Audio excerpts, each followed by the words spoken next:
had no time that year, right? I was working 50 hours in my corporate job and then all weekend and nights in my other job, my side hustle, until that one could take over. And then you knew you're working towards having a little bit of time freedom in the future. But you have to sacrifice and you have to work and you have to save. You have to save. I pre-marketed. So that way, from the time I went in and turned in my notice at Motorola, I knew I had jobs lined up, ready to go. And also a savings account that I had built for myself to weather those first few months of making that transition. Hey, and welcome to the Difference Maker Revolution podcast. And we have Steve and Jeanine and Ronan's here too. And we're going to talk about from side hustle to full-time photographer. Wow, I've never done a side hustle, guys. So, well, I have done a side hustle, but I haven't done a side hustle to become a photographer. So, Jeanine, you've been on this journey. I was on this journey, yes. Photography was my side hustle from my corporate job until I made it my full-time gig back in the day, Ronan. Yeah, so what'd you say? And Steve has coached many photographers from side hustle to full-time photographers too. I'm taking the point of view from the coach, trying to encourage them and give them the, sometimes it's a belief in yourself that you need to take that plunge. But tell us about your journey, Jeanine. Yeah. So it's interesting. I was an engineer, right? So if you guys have listened to this podcast for a while, I used to work for Motorola, which we affectionately called Slaverola. And so I knew within 5 years, I had gotten to a point in my corporate life where I knew I didn't want to be there anymore. And I always knew I wanted to run a business, right? Like I grew up in a family of entrepreneurs. I had just always thought it would be like an engineering consulting firm. That was my original game plan in life, was to go get the corporate experience and then go off and do engineering consulting. But I picked up a camera when I went on a trip to China, and I fell in love. And I fell in love with photography. And so I quickly knew that this is what I wanted to do for my side hustle. And that's what originally it was, right? I'm like, this is how I can prolong my corporate life by a little bit longer, is I am going to do photography on the side. So one of the classes I took was with a wedding photographer. So when you have a corporate job, wedding photography actually is not a bad side hustle because it's on the weekends, right? So I, for 3 years, photographed weddings on the weekend. So I did my corporate job during the week, weddings on the weekend. And it was fantastic. It was great for me. I loved it. I love being busy, right? But then the more I grew loving photography, the more I knew I had to get out of my corporate job. And so I created a plan for myself. I called it my escape plan. So I created this escape plan from the corporate life and what we call the golden handcuffs, right? Because when you work for a corporate job, you have fantastic benefits. I had great health insurance. I had a 401k. I had a really good salary. So, when you leave and you go on your own, you have none of that. You have no health insurance. You have no 401k. You have nothing. And nobody's paying the taxes for you. Yeah, there's no one else paying your taxes for you. You got to do it all yourself. So I created an exit strategy, and I created a 1-year plan. For me, it was a 1-year plan. So I created a 1-year plan instead of, at that time, I had just been happily spending the extra money I was making on the weekends, because originally that wasn't my plan, was to leave. But then it became my plan to leave and to support myself with photography. So I started banking every single dime I made on the weekends from photographing weddings into an account, so that and to find out how much I could actually make, right? Like, how much can I actually make from this? Because I wasn't going to leave a corporate job and make less. That would be dumb. Like, why would I do that? I could survive in a corporate environment for a long time until I could come up with another plan. So I knew I had to make at least what I was making in my corporate life. Didn't quite know how I was going to work out insurance at that point, and 401k and stuff like that. But I was pretty smart in the beginning, and I maxed out my 401k from day one. So I knew I had enough in savings at a young age and for retirement that I could go a few years if I needed to, just putting in minimum. But anyways, that's a much longer story. But I made an exit strategy. And so I worked to bank every dime I made from the extra money I was making in photography, and then worked on a plan to heavily market so that, and for weddings, and it was great for weddings and you could still do this with portraits too, but I booked myself out for a full year. So I knew when I quit, I had a full year of weddings on the calendar, right? So I was able to do that, and I had this exit plan in order to make that happen. You could still do that as a portrait photographer because we have ways of booking our calendar now, right? We have our Facebook marketing and our networking and all those different types of things. And I actually had a second exit strategy from weddings to portraits. So that was, and I did the same exact thing. I couldn't give up weddings until I had a replacement in portrait income. So I've had 2 exit strategies in my life. One's from corporate to wedding, and then one from weddings to portraits. And so the key is to never stop doing what you're doing until you know you can replace it with what you have. And so you have to make that short-term sacrifice of time. I had no time that year, right? I was working 60 hours in my, 50 hours in my corporate job, and then all weekend and nights in my other job, my side hustle, until that one could take over. And then you knew you're working towards having a little bit of time freedom in the future. But you have to sacrifice, and you have to work, and you have to save. You have to save. And I know Ronan will talk a little bit more about that. But that's how I did it. And I pre-marketed. So that way, from the time I went in and turned in my notice at Motorola, I knew I had jobs lined up, ready to go. And also a savings account that I had built for myself to weather those first few months of making that transition. So Steve, Jeanine talked there about it didn't hold her back, right? This fear of the golden handcuffs. But we see this a lot, don't we? We see this a lot, and you've coached people through that decision from, leaving the corporate job and actually going. Just talk to us a little bit about that fear and what holds people. Well, the fear is real, right? The fear is real. And when your family is depending on you to survive, pay the mortgage, put food on the table, it's a difficult choice. But I always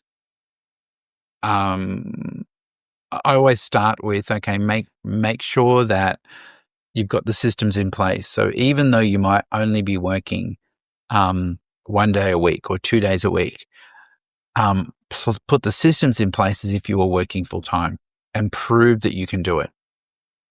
And to me, proving you can do it means that you can create the right clients, because great clients are made, not found, that you can almost every time when you do have a client, that your average sale is at a level that shows that there's consistency and that there is that you really have the systems in place and that you're growing.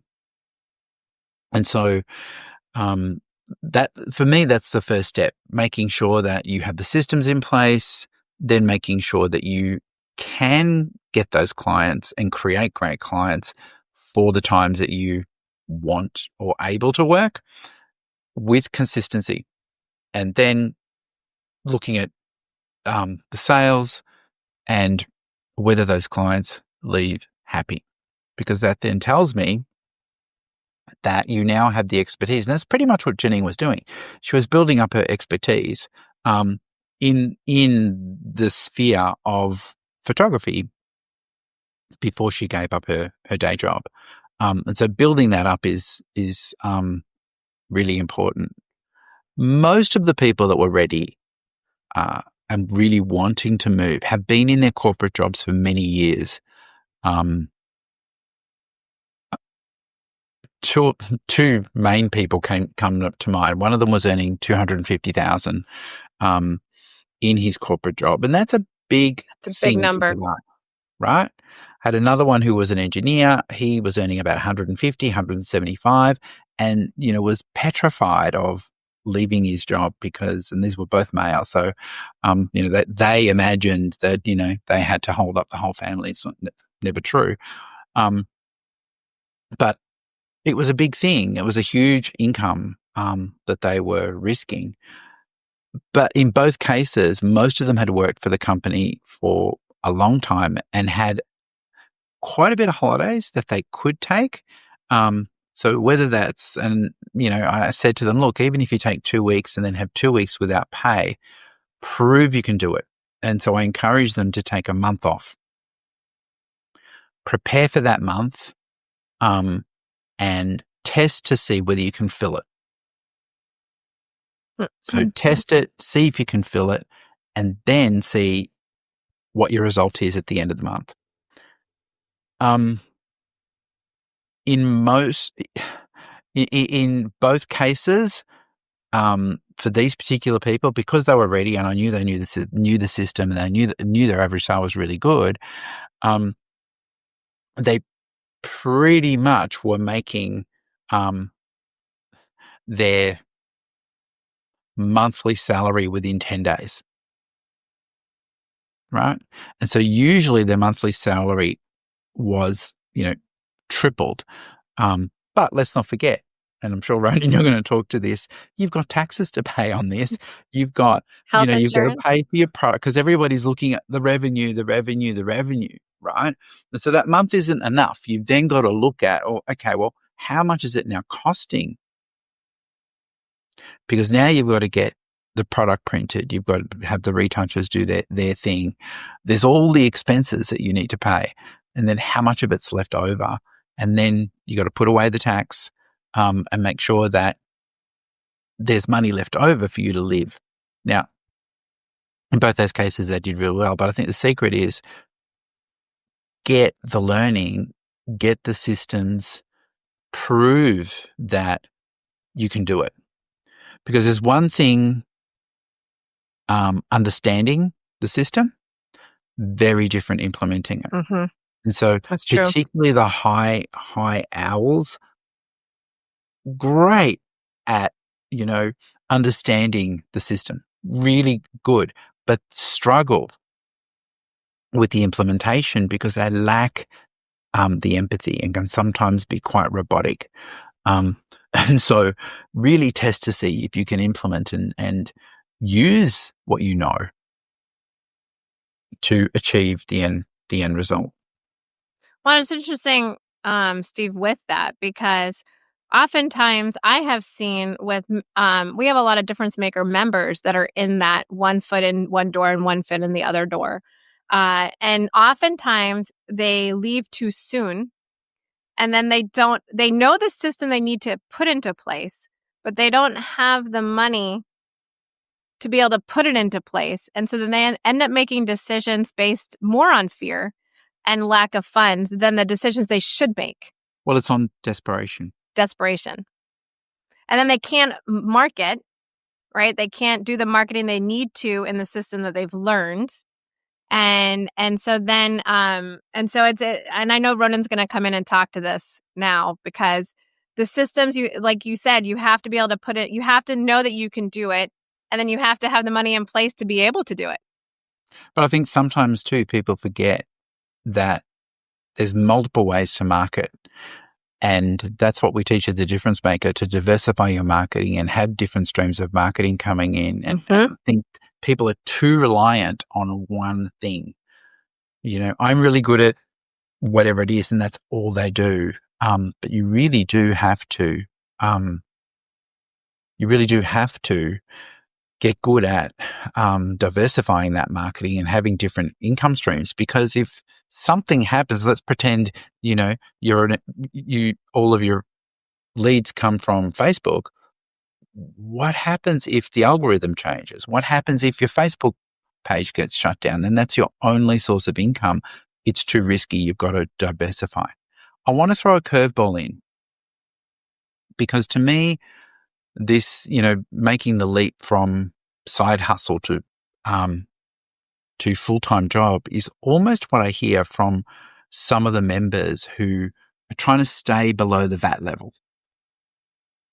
The what level, right? Steve? The VAT level. Jeanine, anyone in America doesn't know what you're talking about. I know, right? Yeah, you guys will have to. I know because I've heard you guys say it so much. But for those of our American listeners, they're gonna love when you explain what a VAT level is. And this is Ronan. Australia doesn't have that either, because we pay sales tax, from the first dollar. But I think it's a very similar mindset is, taking that leap to go from staying below that level where you have to pay VAT to then have to pay VAT. I think it's a very similar situation for a lot of people. So so Ronan, VAT us up. VAT us up. VAT is the sales tax in Europe. However, our VAT just operates differently than sales tax. And in the UK in particular, you can have a business and you don't have to charge your client VAT, or like if you're in the US, where you would charge sales tax for any income you have, any sales you have less than £86,000, which is roughly $100,000, right? So what Steve's talking about is we see a lot of photographers who think it's better to stay below this VAT threshold. So they cap themselves. And cap their business. But I did want to talk to Jeanine too, because you mentioned a bit earlier about people who are in the stage of they have the side hustle and the corporate job, right? And Jeanine, as you said, we have a lot of members in that position. And the one thing I see often is that they don't pay themselves from their side hustle. Now, that doesn't mean that you physically have to spend the money, right? But you should be allocating what the business should be paying you into an account, even if you don't take the money, right? If you want to save up the money, that's okay. Because often then you get into the habit and the mindset of my business doesn't need to pay me. And we see this a lot, right? Yeah, that's a really good point, Ronan. I think it's really important that from day one, that when you're having your sales, that you put aside the money that you will be paying yourself, and when you do get to a stage of paying yourself, you're in that habit of constantly paying yourself, because otherwise you'll spend it on, I need that new lens. I see it all the time, or I need that background, or I need that light, or I need to upgrade this. And the amount of side hustle photographers I talk to, you'd be frightened by the amount of money they spend on stuff they don't need, but don't have anything in that owner's pay account that they would use to pay themselves. Always still think that all the revenue is their income, is their salary. There's the opposite of that. And so it's all available for spending on toys, and not having then the money to pay the tax and all that sort of stuff. So Jeanine, often you came from a corporate background. I have never worked in a corporate environment, right? So, when I see a lot of people in bigger corporates, quite often your skill set is quite narrow in terms of, if I'm in sales, I might know sales very well, or if I'm in finance, I might know finance very well. But when you're an entrepreneur and you're a solo duopreneur, or even, with a studio with staff, you have to know so much, right? Across multiple business disciplines. So just talk to us about your journey from that, from being an engineer, doing engineering stuff, to having to be an entrepreneur that needs to be able to do all the stuff. All the in the stuff. beginning. Right. Well, so from that standpoint, and I'm going to talk about growing up in an entrepreneur family in a minute, because I think that does have a lot to do with it. But I was blessed at Motorola because I went from engineering and I went into program management pretty quick, right? I only did pure engineering for 2 years, and then I got tagged to go into the management track fast. And so year 3, I was put into a project management trajectory. And while I was still doing the mechanical engineers did the design, but we did the project management. So let me tell you, those skills are huge when it comes to running a business, because I had to run a whole team of photographers and technicians and factory, right? And so that was, so the time management, breaking projects down into tasks. We had our version of what Monday.com was back, whatever that was in 1999. I don't remember what it was called back then, but it was some software, and we did that. Like, I had to create these crazy flow charts of all the projects and the tasks, and then who got assigned and all these things. So I had that education through Motorola already on how to manage a team, how to take projects, how to make them into tasks, how to set budgets for them, so it was very entrepreneurial in a way. then mixed with the education I had from growing up in an entrepreneurial family, right? But photography specific, I had no freaking clue, right? So when I knew that I had the skills to be a photographer, I went, and I was in Atlanta, so I knew PPA was there because it was based in Atlanta. I went right away for the PPA business education. And I knew I had to educate myself. And it's interesting because I did it so different than so many other photographers, I think. So many people dive into the photography education. I knew I had that. I'm like, whatever, I can do this. I dove into the business education. So from the get-go, I was taking every business course that PPA offered. I was reading every business book I could get my hands on. And so I was really building up my education on how to run a small business, how to understand the taxes, how to do QuickBooks, how to do all those things. And Ann Monteith, you remember Ann Monteith? She's the one who taught those classes, and she's a fantastic woman. And she taught me so much about the specifics of running a photography business. And I learned that from day one. I didn't wait 5 years. I didn't wait 10 years. I didn't fail before I realized I had to learn how to make this a business. So I cared more, again, because I knew I had to replace the corporate money. I knew right away, and so I dove into the business education from day one. And that's how I did it. Yeah. Interesting, Steve, eh? Yeah. It is. It's Funny sort thing. of, yeah. But I will talk to that. But then don't let me forget, I want to talk about what I think was key in growing up in an entrepreneur family. But go ahead, because I know you guys want to talk about the business education and why it's so important in the beginning. That's vital. It's, yeah. Yeah. if you don't, and you know, the thing about business education is you can read all the books and you can do all the learning, but you've got to do the do. If you don't do it, you won't learn it and it won't make any sense. And, you know, you can't be afraid of failing. You can't be afraid of, because you will fail on occasion, right? But they're just, you're failing forward, right? You're not, they've got to be viewed with, this is just part of my journey.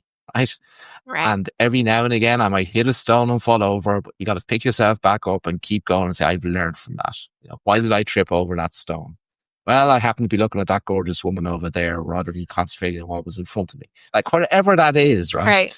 And just learn from it and have the resilience and the drive just to keep going.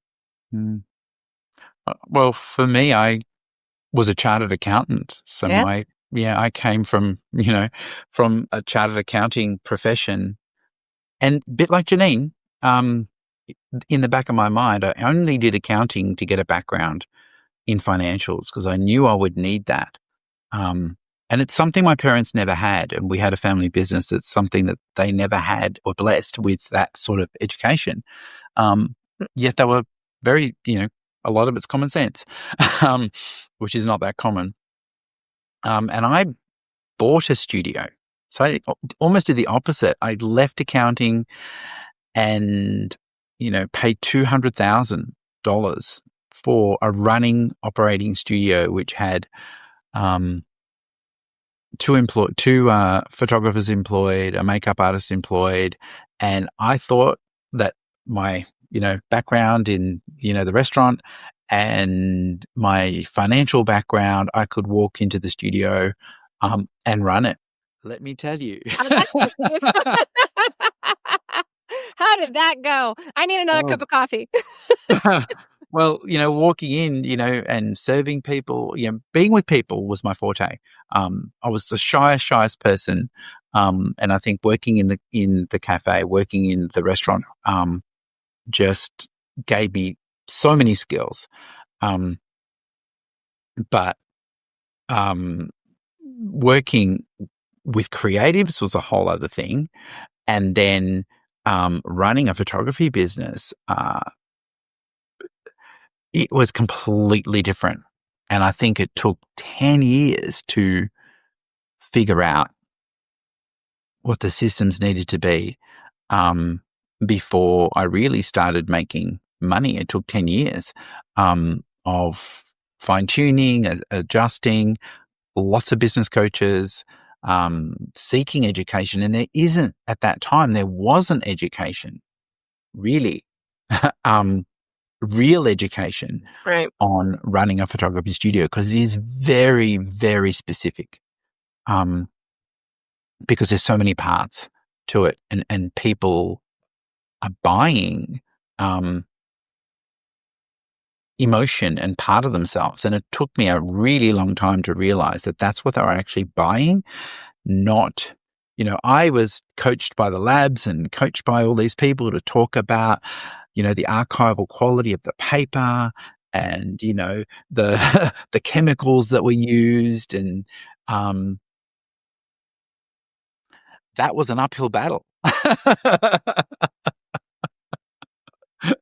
So, then I had to learn how to photograph, because my photographers were great at telling me what was difficult and what couldn't be done.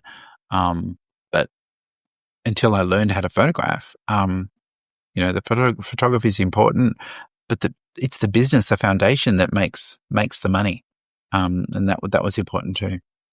And of course I had to learn how to be a hair and makeup artist too, because that was part Because of you it. had so much hair, Steve. Yeah. See, that's why it's the way it is.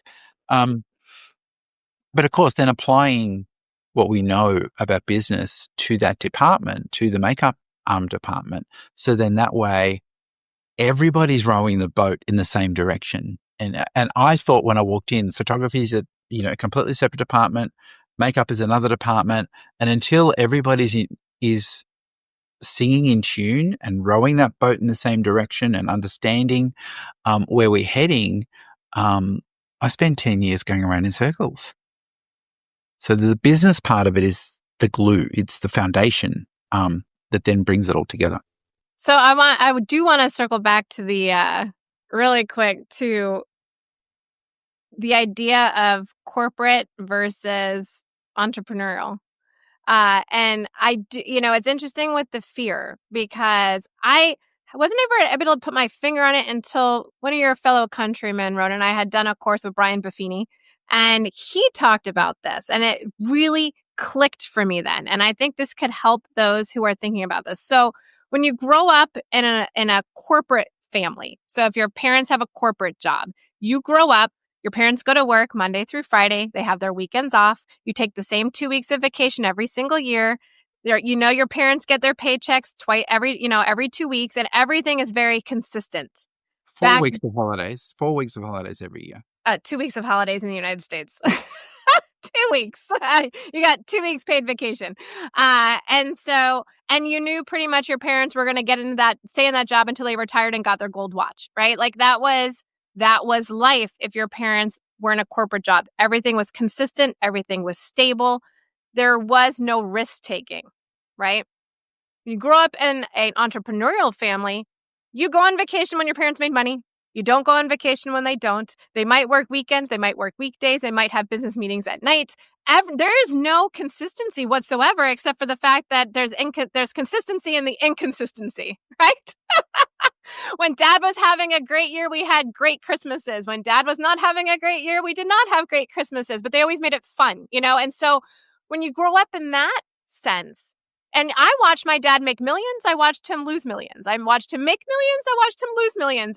But at the center of it all was always the family, right? And so when you grow up seeing the ups and downs in what an entrepreneurial family is, it's I think a bit easier to take a risk, because you've watched risks be taken your entire life, as opposed to when you don't watch a risk being taken in your life, then it's a much harder risk to take, right? So in our last podcast, we talked about the blessing that we can give our children as working as entrepreneurial parents, because you're giving without even knowing it, you're giving your child that education, and you're teaching them without even realizing you're teaching them how to take a risk, and that life will be okay, and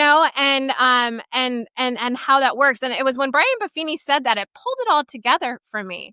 And it was really interesting, because it is two different ways to grow up, and that innate feeling that you get that you didn't realize you had. I could take a risk. What's the worst that happens? at the end of the day, I still have my health, my family, whatever, and I'll get another job, But if you don't have the jumping off of that platform into another, it's a more difficult jump. And I think there's a lot to say about the support too. Yeah. Or the handbrake. Yeah.